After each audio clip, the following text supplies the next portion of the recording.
or arrow backpropagation for short. So this is I illustrate this algorithm by using a two-layer neural network as an example, and this algorithm can be divided into 4 steps for two-layer neural networks. The first 2 steps is used to optimize the last layer or the second layer, and the last 2 steps is used to optimize the first layer. So let's consider a more general case. If we want to optimize a neural network with 3 layers, how to use the same algorithm to optimize a neural network with 3 layers? Actually, the first 2 steps is used to optimize the last layer for every neural network.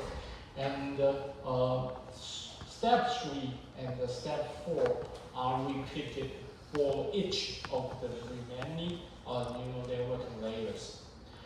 我们在前一个 section 我们讲的就是这个类神经网络最佳化的这个经典的演算法那就是说如果刚刚你都有 follow 这些过程的话那最好。那如果没有的话呢我建议你可以看一下这个教科书。那如果我们这边呢用总结的方式去讲刚刚的结果，因为推导的过程复杂，但它的结果是相对简单的。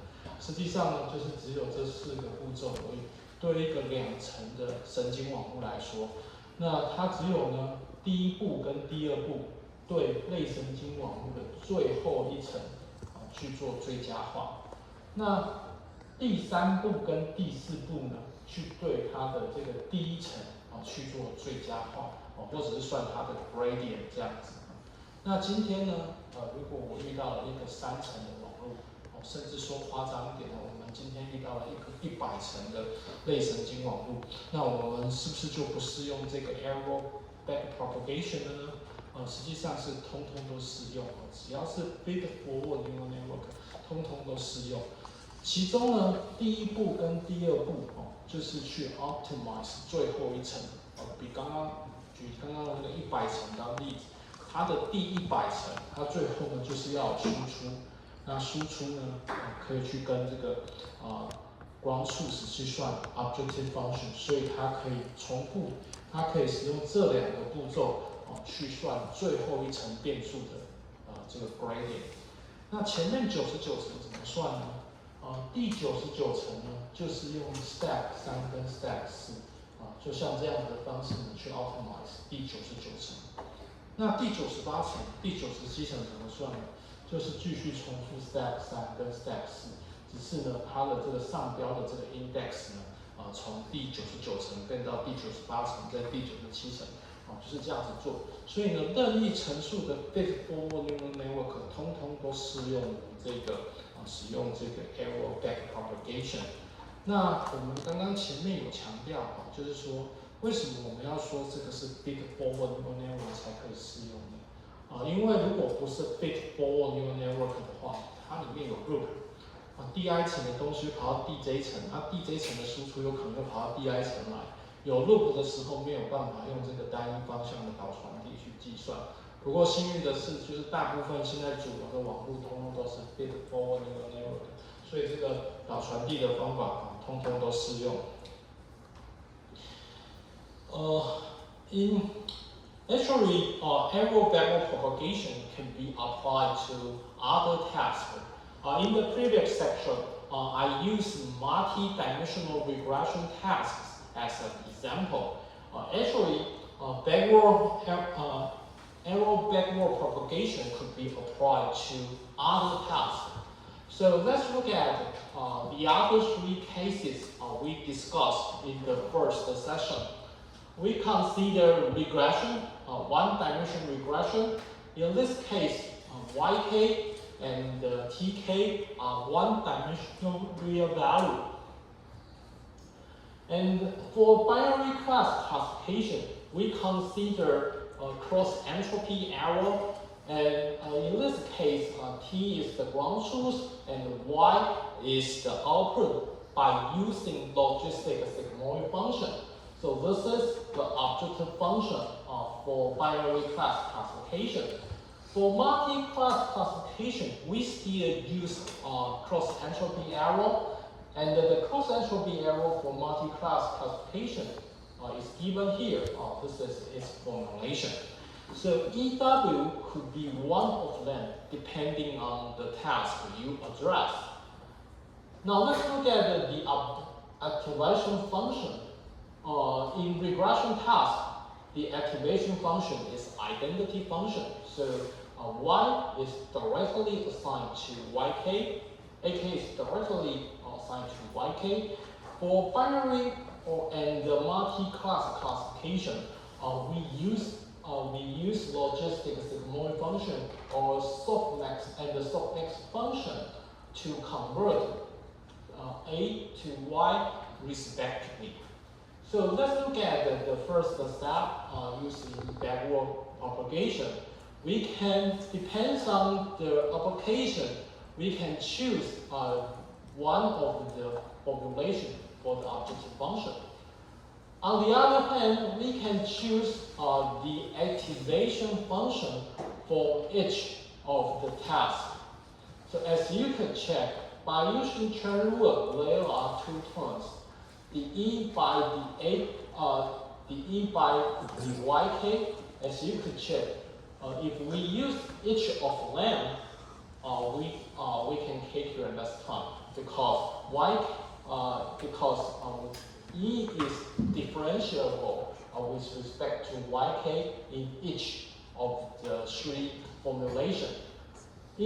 For the second term, YK is also differentiable with respect to AK in each of the three formulations. In other words, backward propagation could be applied to different cases, and the steps number 2, number 3, and number 4 remain unchanged. So this is how to use backward propagation to most applications. Natural neural network has a lot of application, and the neural network is a primary machine learning methodology, especially in the era of deep learning. We know deep learning are very powerful and make revolutionary impact on various AI applications. So a neural network is important. Actually, there are numerous applications and there are numerous branches of the neural network. So I list some applications as examples.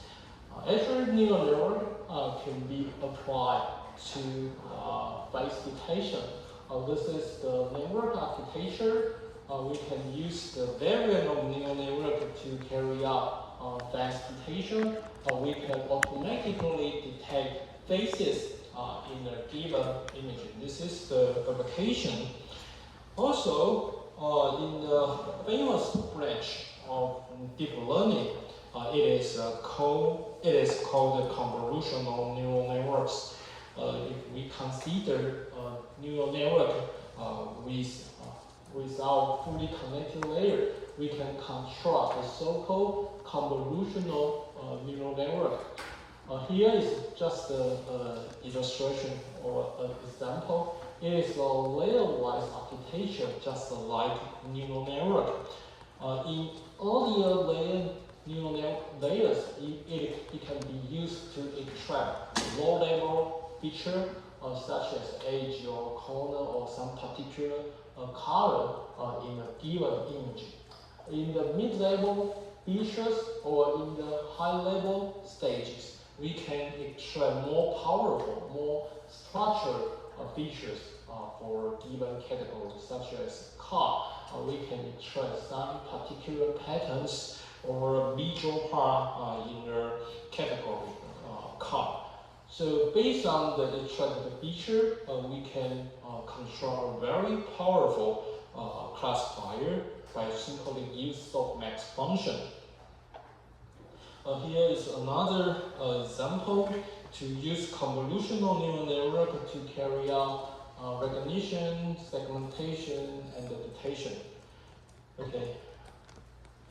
For sequential data such as audio signal, it is a one-dimensional signal, or it is a sequential signal. To address the sequential data, we often use recurrent neural network. By recurrent, it means that we repeat the neural network model several times. So all the neural network model share the same weight or share the same model. They are applied to a sequence of signal. Each neural network model is applied to one particular time stamp. We'll take this as an example. If we divide the audio signal into 4 time stamps, stamp 1, stamp 2, stamp 3, and stamp 4, we apply the model, the same model 4 times to extract a feature. And we also consider layer relationship, layer temporal relationship. So this particular branch of neural network is called recurrent neural network. We know generative model or generative AI is quite popular currently.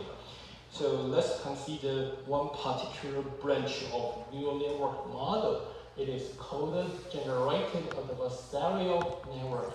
So this is the pipeline of a generative adversarial network. There are 2 components in this model. The first one is called generator.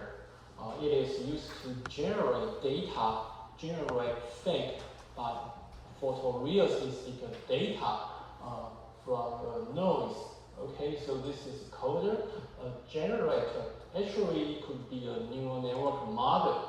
The other component is called a discriminator. It is also a neural network model. Actually, it is a classifier. It is used to separate data, the real world data, or data, fake data synthesized by the generator. So these 2 models compete each other.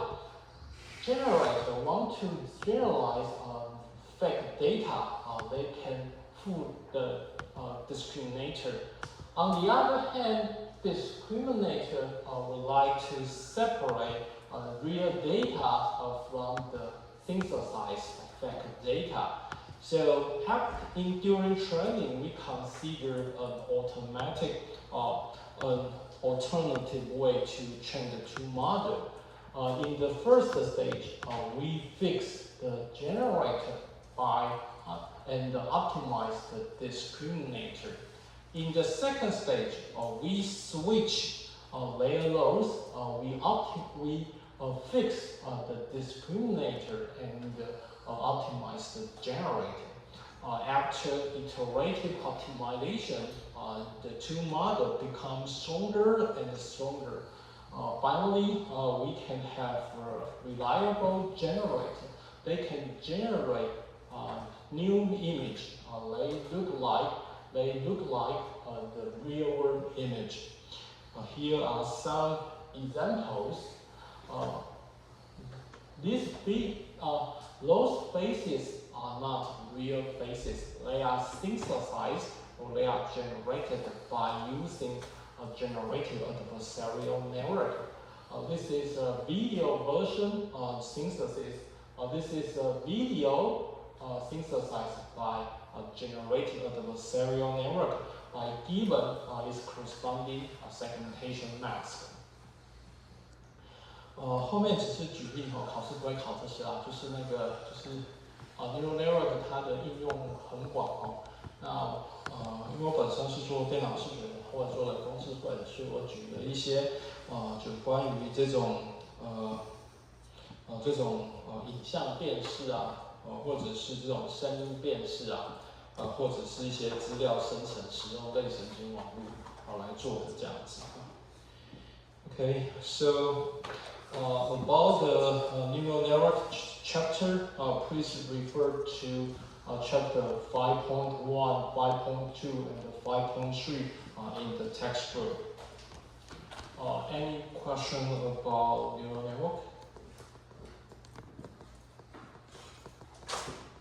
有关上周跟这周讲的这个类神经网络的部分，有没有什么问题？可以。我建议大家可以有空的话，可以看一下这些教科书对应的章节，因为我们只有一次期末考，不要囤了太多，到时候来不及看这样子。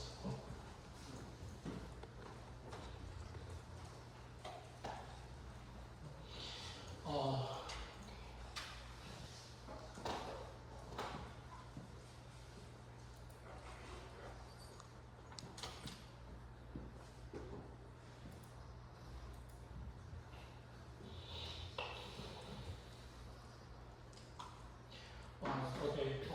If you have any questions about homework 2, or if you have any question about your grade in homework number 1, our teaching assistant will come here in the end of this session.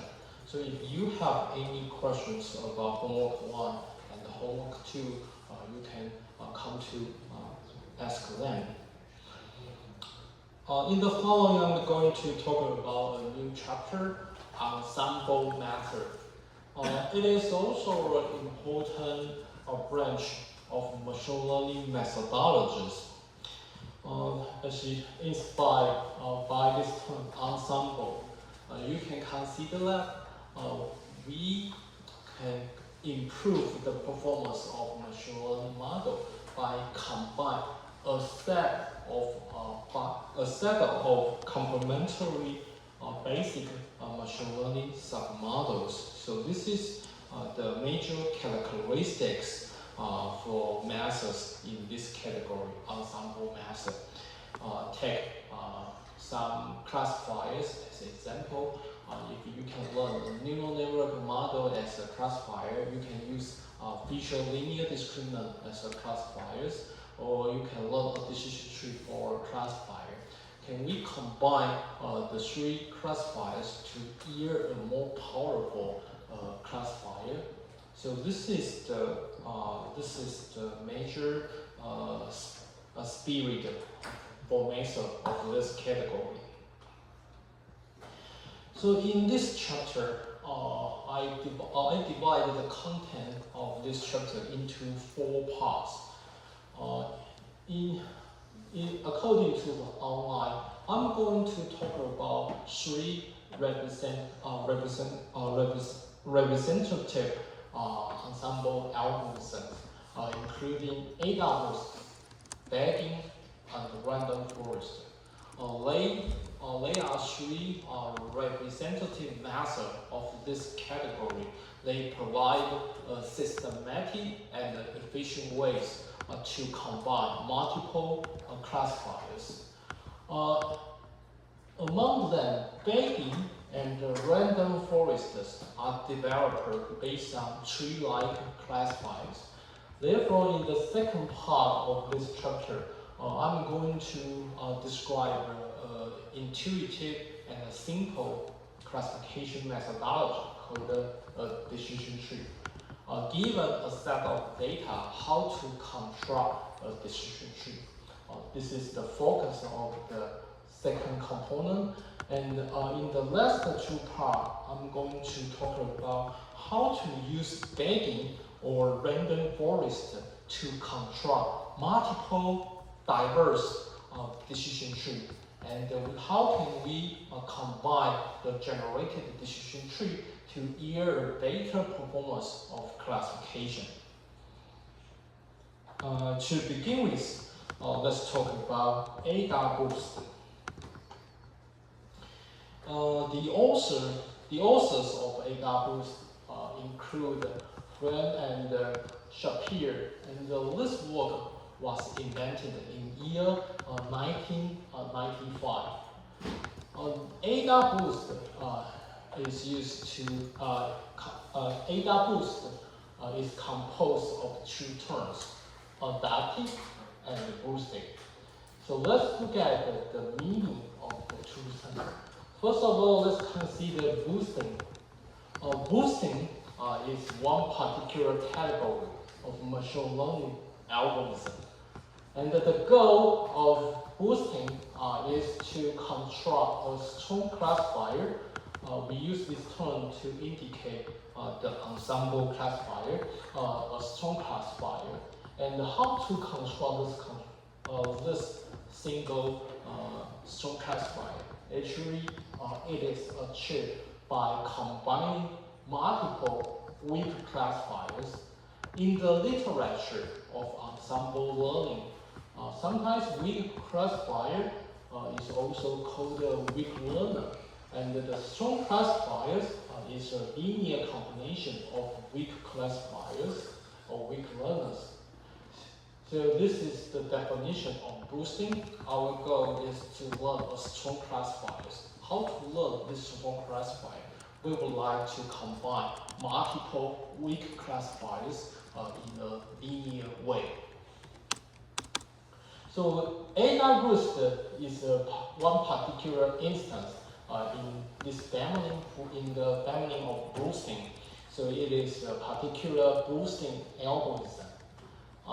Let's consider why we call this as adaptive. The key feature of ADA boost is to maintain a weight distribution on the training data for iterative weak learner selection. There is much information in this sentence. ADA boost is an iterative algorithm. If we run this algorithm with 10 iterations, we are going to combine 10 weak classifiers, one iteration for selecting one particular weak classifier for combination. How to maintain the iterative process? Actually, we keep a weight distribution over training data. In other words, the weight or the importance of each training, the training data vary from data to data. They have a different weight at a different iteration. In some particular iteration, say we focus on some particular training data. In the other iteration, we focus on other subset of training data. So this is a weight distribution over the training data. Okay. Also, the resultant strong classifier perform classification based on the weighted vote of the selected weak learner. Let's consider this statement. We have a single strong classifier. It is used to carry out classification. How to carry out classification? We apply all the selected weak learner to the testing data. Each weak learner make one independent prediction or classification. The final result is the weighted vote of the prediction made by the weak learners. 这页投影片它的名词比较多一些，但是它相对于其他的 chapter 来说呢，应该是目前讲过的 chapter 里面，接下来要讲的是最简单的我们要讲的这个呢，一开始的这个演算法叫做 ADA boost。那这个方法呢，其实发明了快要30年。那在这个时代进步这么快的这个方法，它几乎呢在 deep learning 时代以前呢，它几乎都是最 powerful 的方法之一。所以代表这个方法的它的影响力是有多么的重大这样子。一直到 deep learning 的时代，几乎所有的非 deep learning 的演算法的 performance 都赶不上 deep learning。直到这个时代之前呢，它一直都是最强大的这个分类的方法之一。那它的名字呢，叫做 adaptive boosting 的缩写那 boosting 呢，照刚刚的定义就是呢，它呢是学一个 strong classifier， 它目标只有学一个 strong classifier， 但是要学这个 strong classifier， 它有一个限定，它的限定呢就是呢，我要去把一堆classifier 比较弱的或者是被合并的这些 classifier 一堆把它集合起来，然后呢是一种线性的方法去做集合起来的。那这样子的演算法，通通都是叫做boosting， 通通都是叫做 boosting。那 AdaBoost 的呢是其中一个特例也是 boosting 演算法里面的一个例子。那它的特色呢，跟其他 boosting 的演算法就是在 AdaBoost 的发明之前呢，其实有其他相关的这些 boosting 的演算法的存在，只是因为它发明了以后呢，就变成是它最重要，因为它最简单，效果也很好。所以呢，就是呢，AdaBoost 呢，就是变成是一个代表性的方法。那它跟当时呢，这些 boosting 的方法最大的不一样的地方呢，就是呢，它呢对这个训练资料呢，它有在维护一个权重。这个权重这个词呢，在我们之前的 chapter 用的这些 weight 都是指这个 model 的 weight， 这个 model 的这个参数。但是在这边我们特别标注这个 weight distribution 是 over training data， 就是说你有 n 笔资料，那我这 n 笔资料呢，它都会有一个附属的权重 ，di 笔资料它有 di 一个权重这样子那这些权重呢，会随着呢它的这个 iterative process 会跟着改变。那它这句话的意思呢，几乎把所有的关键字都写上了AdaBoost 呢，它是一个 iterative， 是一个迭代的一个演算法。那假如说它迭代跑了10次好了，那它就是选了10个 weak learner 出来，或10个 weak classifier 出来，那最后它的 strong classifier 就是结了这10个的结果那在选这10个互补的这些 classifier， 它怎么选的呢？实际上呢，它把这个训练资料都标上不同的权重，用一种自动化的方式去标这个不同的权重。所以在第一个 iteration 的时候，你有第一个 iteration 的权重选到第一个 weak learner。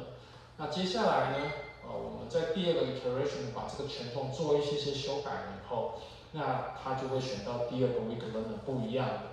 那就是用这种方式呢，不同的 iteration 之间用不同的权重，所以你会学到不同的 weak classifier。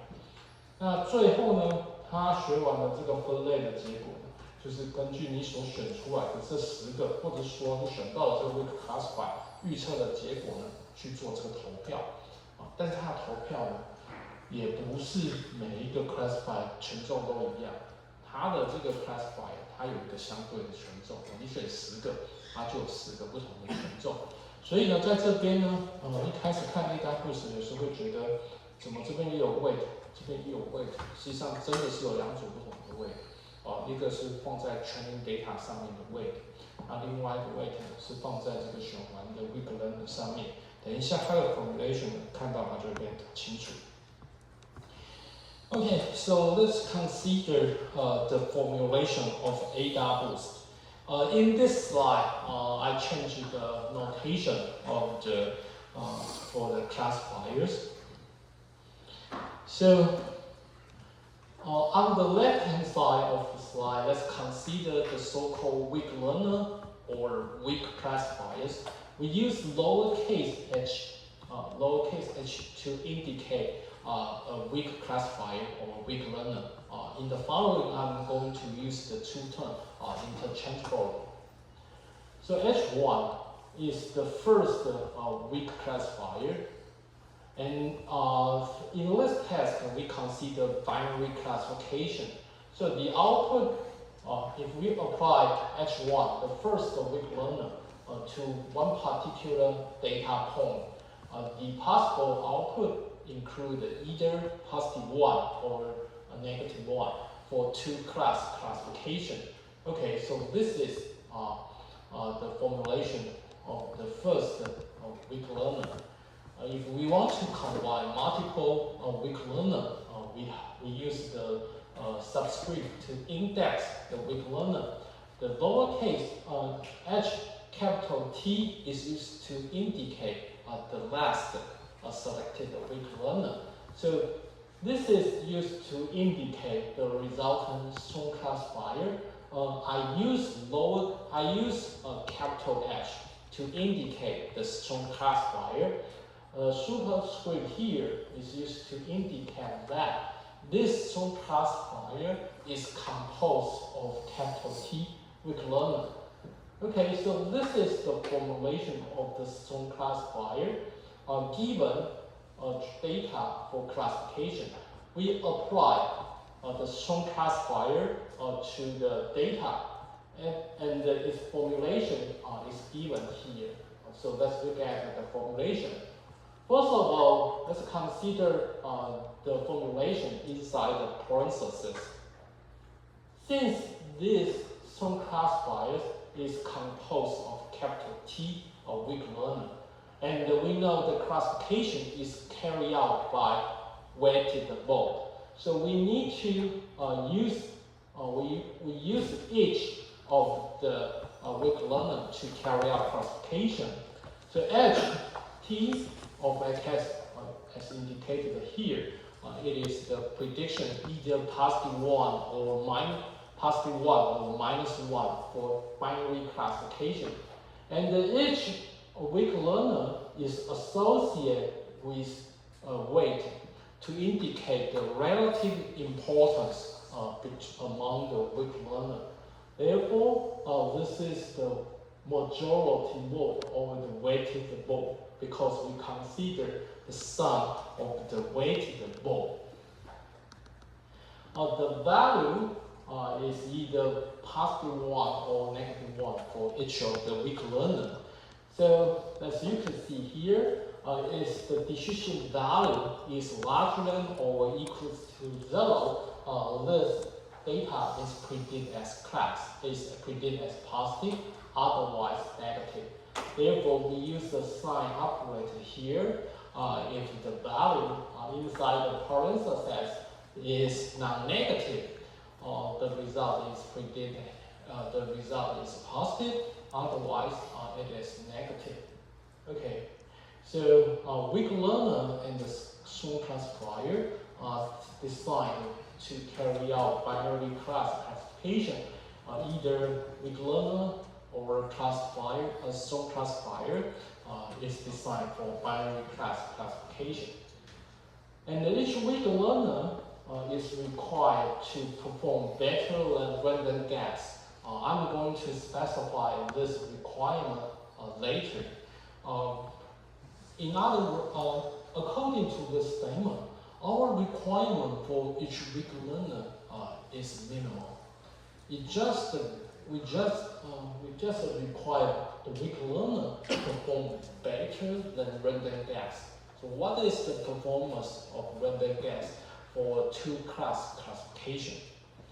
If we have a balanced data set, the number of positive data is almost the same as the number of negative data. Random guess, the performance of random guess is 0.5.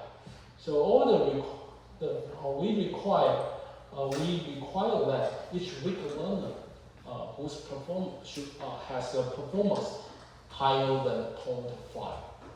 For weak learner, it does not satisfy this requirement.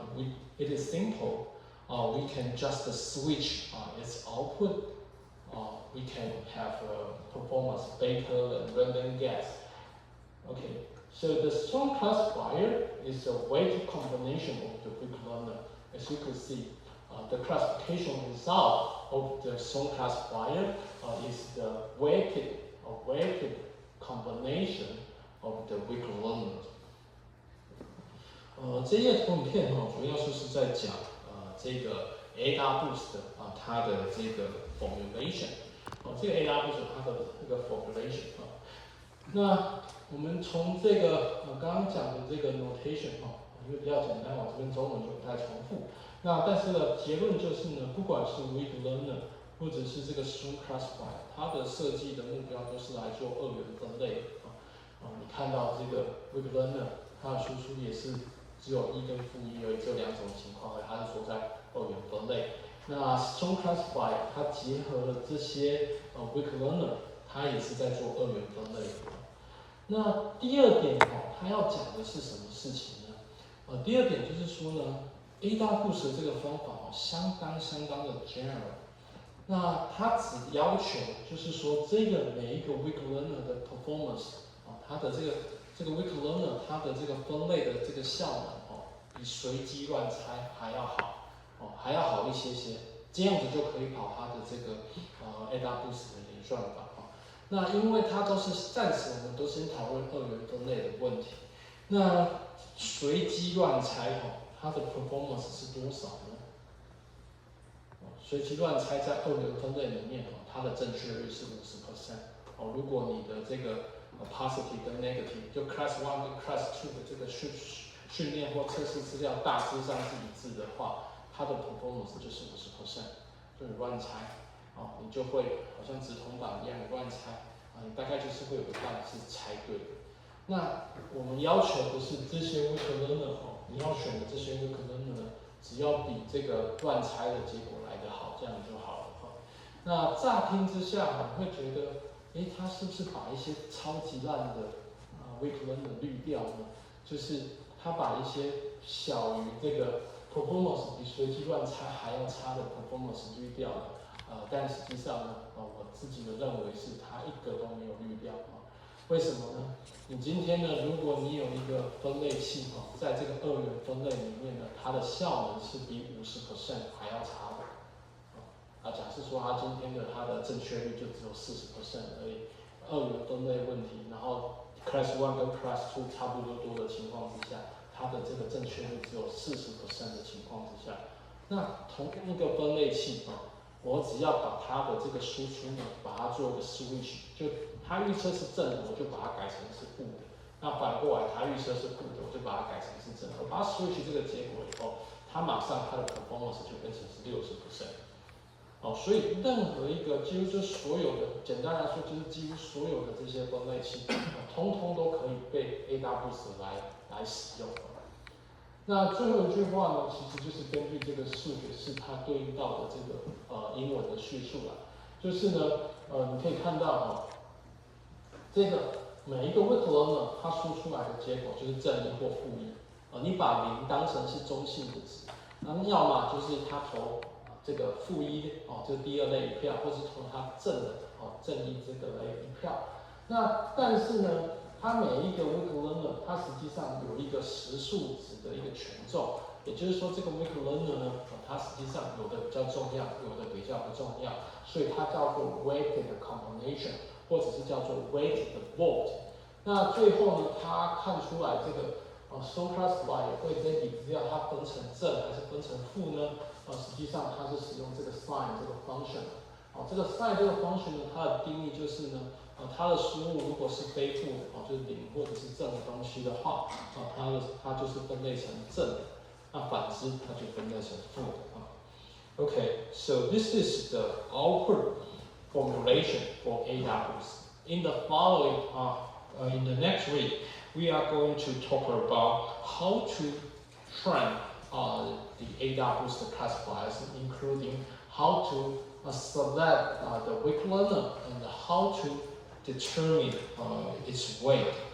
So in this case, we consider the weak learner.